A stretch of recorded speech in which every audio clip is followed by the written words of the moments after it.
Көптеген ескертулерге алдын ала бұқаралық ақпарат құралдарында жарық көрген хабарландыру түсіндірмеге Telegram чат-ботында онда 201 мың тұтынушы тіркелген. Таратылған ақпараттарға қарамастан көпқабатты үйлер мен жеке сектор тұрғындары су құбыры желілерін жылыту, оқшаулауға бей-жай қарап тиісті шаруаны қолға алған жоқ. Қыстың алғашқы суығы бәрін айқындап берді. Желтоқсанның 12-сінен 13-не қараған түні Су ресурстары маркетинг жауапкершілігі шектеулі серіктестігінің орталық диспетчерлік қызметіне үй-ішілік және аула-ішілік су желілерінің қатып қалғаны туралы хабарламалар түсе бастады. Жалпы кәсіпорынның орталық диспетчерлік қызметіне ішкі су құбыры желілерінің қатып қалғаны, су ақпай қалғаны туралы 116 шағым түскен. Алдын ала талдау жасалды.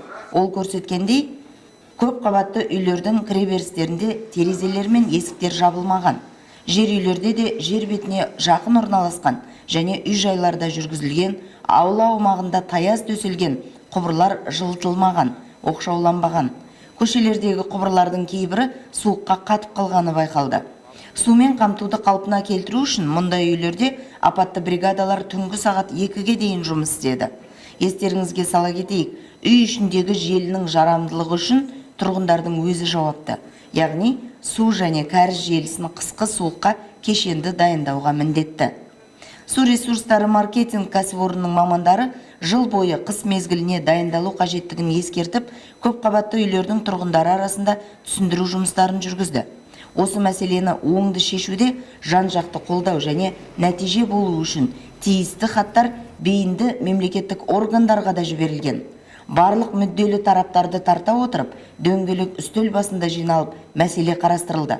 Алайда, алғашқы аяз қажетті шаралардың тиісті деңгейде қабылданбағанын көрсетіп берді.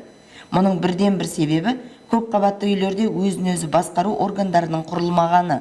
Тұрғындар өз үйінің инфрақұрылымын сақтауға немқұрайлы қарайды. Жауапкершілікті алғысы келмейді. Қатты аяз болып, ішкі жүйелер қатып қалғанда ғана есіне түсіп, үйдің кіреберісін оқшаулауға кіріседі. Қысқы суық енді басталды. Әлі де болса, уақытты босқа өткізбей су құбырларын, ішкі желілерді суыққа дайындаңыздар.